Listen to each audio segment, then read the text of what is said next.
My name is Ava, this is Mary, this is Morgan, and this is Tyler. The general topic of our podcast corresponding module is metaphysics. We watched the crash course video titled Leonardo DiCaprio and the Nature of Reality and read the article from Stephen Harris titled A Question of Balance. The video discusses the overall nature of reality and poses the question, what is a dream and what is real? The video then provides Plato's famous myth of the cave example, and then we go into the reading, which states the history and origin of karma.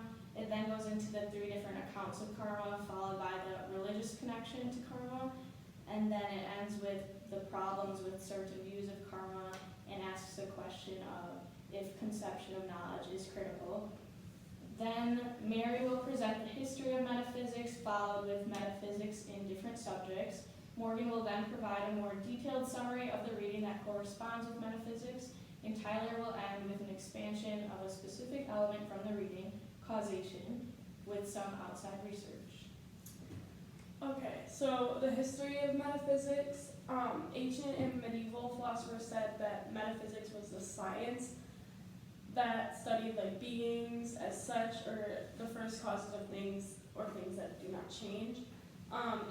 They say that it's no longer possible to define metaphysics that way for 2 different reasons.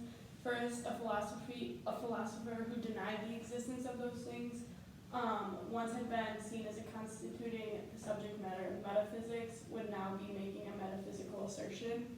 And then second, there are many philosophical problems that are not considered to be metaphysical problems. They're in no way related to first causes or unchanging things. Like, we'll talk about free will a little bit later, but it's stuff like that that like doesn't fit in with the metaphysics topic. And then there's metaphysics in many different like subject topic areas, but like to focus on a couple. There's feminist metaphysics, and it considers, for example, concepts such as identity, causation, substance, and kind that seem to be presupposed by any forms of inquiry, and they attempt to determine what there is at like a general level. There could be a specifically like feminist metaphysics where the question of importance is to the extent of like central concepts or categories.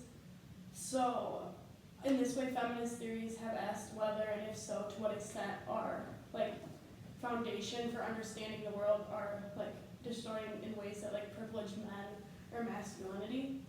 And then another type of metaphysics is Arabic or Islamic metaphysics, and Arabic and Islamic worlds come from like the Greeks, and metaphysics was very important there as it was like a very like pivotal role in the history of transmission of Greek thought into like Arabic thought. And the beginnings of Arabic philosophy coincide with the production of the first extension translation of Aristotle's Metaphysics. And following the golden age of Arabic thought continues to be primary concern with metaphysics. So this area is like focused a lot about the intricacies of Aristotle's like text, going from one like metaphysical science, and then it was outlined by a bunch of Arabic and Islamic writers like Al-Farabi. Sure, so kind of summarizing the reading more by Harris, it kind of goes off of what Mary just said. So the origin of metaphysics and karma, the question of balance, what the article is called, is in India with the Upanishads, Vedas, and like Buddhism in general. So Harris kind of begins the article by talking about the definition of a causal account of karma, which is where essentially just good deeds or good outcomes, bad deeds lead to bad outcomes. And so that kind of creates karma as a question of like the cosmic balance, which kind of makes sense given the name of the article. And so then Harris kind of goes into the 3 different types of karma that exist. They're all different in when karma happens, and they're causal accounts as well. So then first there's the afterlife, and then the next life. Harris gets rid of these first 2 immediately because they have some like religious undertones. This is more of just a straight like philosophical paper. So he's focusing on the secular account, which is the 3rd one, and that's just later in current life. So it's focused on what's going to happen in this life, whether or not you believe, because it doesn't want to take into account a possibility of a later one or that kind of thing. So then it works on how karma works, or not it works, it discusses how karma works without religious belief, because it applies to more people in this situation. So pretty much it's just an act, sets into motion an event, which results in a consequence. So that's the basic understanding of karma here, but there's a problem with that causal view because there is no universal law about good or bad outcomes, and there's no unbound causal influence. So there's nothing saying that immediately if you have a good outcome or a good cause, you're going to have a good outcome kind of thing. There's nothing creating that. It's just a belief that's been conjured up. And, because there is no law about this, no certainty in karma, then someone might reject the possibility of karma existing at all. And I know a lot of people very adamantly believe in it, very adamantly don't believe in it because of this, because you really don't know. Or there's always the phrase like good things happen, why do good things happen to bad people? Because that kind of goes against karma there. So then it goes into the discussion of can we do without the inception of karma? So pretty much Harris dives into a thought experiment where we imagine a world without karma, and people would pretty much just do whatever they want. Like it widens people's responsibility because it gives people the chance to believe if they're going to do something good. Something's good's going to happen to them. They just don't do whatever they want because there's no consequences. In this world without karma, there wouldn't be consequences in that. And it kind of challenges the assumption of whether a good person, if they're always going to be better off eventually or not. It goes into an example from this one movie, I forget the name of the movie, but this guy kills his mistress or whatever and then just goes on to live a totally fine life and there's no repercussions of that. So it kind of challenges that belief of karma. And Harris then kind of ends on the note, without the assumption of karma, there's like no moral order. So even if karma, you don't fully believe in it, you fully believe in it, that kind of thing, it needs to exist in some capacity, or it should exist in some capacity, so there's order to the world and people just aren't, going crazy, like the purge kind of thing. So. Right. And so I'll be talking a little bit more about what causation is. And to get a better definition of it, I'm going to use some definitions given by a British empiricist named David Hume. So he has two definitions, the first one being an object precedent and contiguous to another, and where all the objects resembling the former are placed in like relations of precedency and contiguity to those objects that resemble the latter. And his second definition is going to be pretty similar to the one I just said. An object precedent and contiguous to another, and so united with it that the idea of one determine the mind to form the idea of the other, and the impression of one to form a more lively idea of the other. So given both these definitions, they have to do with experience. Hume says that experience is the key to knowing the cause of something. And to explain this a little bit more, I'll use the example of a pool table. So when you hit the cue ball against another pool ball, you will only know how the second ball will react if you've seen the second ball get hit before by the cue ball. Now what I mean by this is if you've never seen a game of pool and don't know how the ball will react when it gets hit, then you will never be able to predict how the ball will react. We're only able to tell how the second ball will react when we've seen it get hit before. So we can only see the movements of the movements of the second object based on what happens with how it reacts with the first object. And this pretty much goes for both definitions. The second one, second definition basically says that seeing what happens to one of the objects will help our mind determine what will happen to the other objects. But since these two definitions sound very similar, it's debated on which definition is truer than the other, or if both of them are the same definition. And that's pretty much all the research that I've done on causation. To start this up, with your karma thing, and you brought up the example of that one show or whatever. I think it was Crime and Misdemeanor or something. Yeah. And that guy, I thought that was super interesting how there's so much that we don't know about people. There's so many secrets that is karma actually real? If all these people have all these secrets and they're not paying for any a lot of people are not paying for any of the stuff that they have done in their life.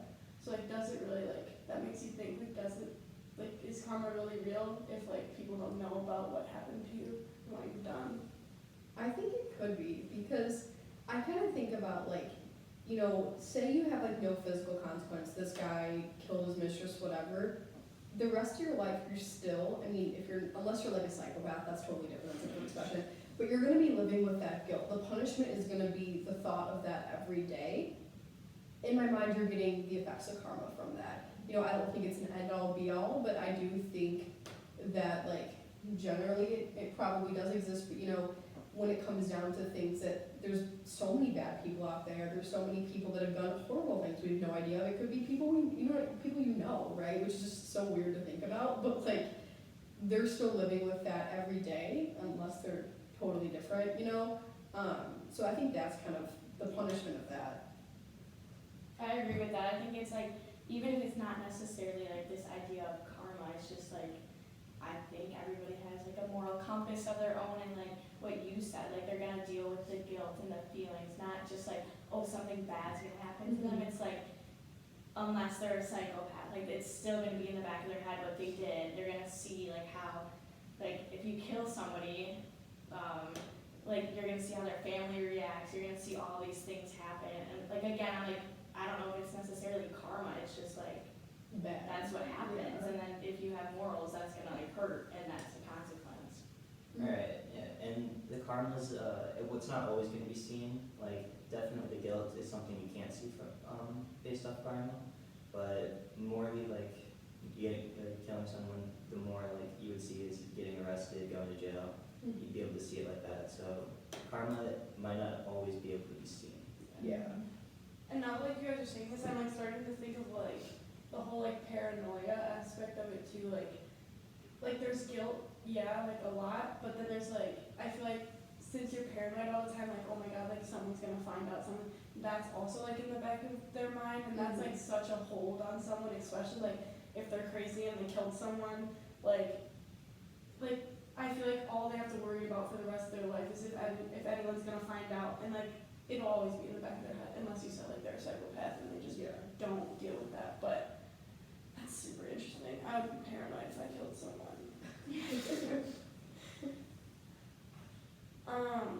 Also, okay, so like I saw this like I'm just talking about this, but I saw this like video and it was talking about like cause and effect sequences. I think you were talking about like causation and everything, and like it led to this like if you don't go to a class one day, you'll miss like stuff, and then you'll fail the test, and then you'll fail out of school, and then you won't graduate, and then you can't get a job, your parents kick you out of your house, you become homeless, and then you die. Like I saw like that was just such a sequence of events, but like people like think that's the reality of things, but like they don't like go into the little details that like are in like the little details that go in between each step. Like people focus on like the big parts and they never focus on all the little parts of how it got there. I think so much of that is circumstantial, and it was such an oversimplification of, I mean, I've skipped class before. I mean, people get sick and stuff. I didn't fail the test after that. I still did well on the test. So that sets off this whole, because I skipped class, I'm supposed to fail this test. That's not necessarily the case, because what if in class it was just a discussion, it wasn't material that was on the test? What if in class, you get to class, there's no teacher there, right? But you still skip the class. So, you know, it could be like that, right? Or it's like, just because you failed one class doesn't mean necessarily you're not going to graduate. You just pick up another class to fill that requirement, right? Like, that is something that is easily rectifiable, and you're not necessarily on this trajectory, or like, you can't get a job unless your parents are horrible. I don't see them making you homeless. You know what I mean? Like, that is such like feels like such a stretch. You know what I mean? Like, where it kind of goes like that, and then, you know, just because you skipped one class because you were sick, I mean, everyone's done that at some point. You've missed school in third grade, doesn't mean you didn't get to go to fourth grade, you know what I mean? Yeah. Like, I don't know, it's just so narrow-minded. Yeah, I think it's a little bit dramatic, and I do think like, of course, there's cases where that has probably happened, but like what you said, it's like circumstantial, and it all depends. And I also feel like if somebody ends up with like a bad life, that they would probably look back and regret and like try to point it out, like this event started it off, but like there's no way to necessarily say like, yeah, that's why I ended up here. You can't really think like that. And I also feel like sometimes you have to have like bad things happen to you, you miss a class, you fail a test, I feel like that kind of kicks you into gear and you're like, oh gosh, I can't Teaches you. do that again. Yeah, right, you learn from it. I don't know, I think it teaches you, so I don't think everybody would like keep regressing after one bad event. So in a good way, like if we're talking karma, you might get good karma from doing something bad, like get something good out of it, instead of just completely plummeting. Yeah. Right, and those failures that you get will just push you to be more motivated, especially if you are, you're not happy that you got a bad grade, you're not happy that you failed the class. You'll definitely be more motivated to work harder in the future, which I guess that event happening is kind of a good thing, since it'll get you more motivated and more willing to do more. Yeah, I definitely think like the world overall has like evolved from like this like ideals, because ever since like we were younger, I feel like we've had these like thoughts like pushed into our own heads from just like people, like our teachers, our parents, like you have to do this or else you're gonna fail in life, and like that's been, but I feel like we've come like to a point like now where like people are starting to be more understanding of like where you want to go in life and like how you're gonna get there, and that's up to you. And it's like this whole, people are so like, this is how you do it, this is how you do it, but like now it's like turning into like do your own thing, and like we have our own like personalities, and like karma like, yeah, it like ties into it, but I just like, I don't know, I'm just very like, I don't know if I believe in karma myself, but like I know like you guys have opposing views, but like I just feel like also like we were talking about free will, like this is like kind of, it like is based off of metaphysics, and like is free will, because metaphysics is the nature of reality, and then at least if free will, like do we have free will, who has free will? Like I'm also confused on that, because it all ties in together, but like it all doesn't make sense together, it makes sense in its own form, so what really does make sense if it's not together? Right, and a little bit on like free will and karma. Just kind of like, if we don't have free will, does is there really such a thing as karma then? Because if it's all determined, then the karma wouldn't really matter. Because if you understand what I'm saying. Yeah, Mhm. because you're not really choosing a bad thing or a Yeah. good thing, it's Right. just So like it gonna happen. doesn't matter. Yeah. Yeah, that makes sense. And I don't know if I have an opposing viewpoint to you. I don't really know if I believe in karma. I do kind of think if people like believe in it, like yeah, it might add like what you were saying, more like moral order to the world, so it's not like a bad thing. But I don't know if I like necessarily am like, oh my gosh, karma's gonna get me for that, or I'm gonna get good karma for that. Like I never think about it. But there's definitely people that do, so it's interesting if you kind of base your life off of that.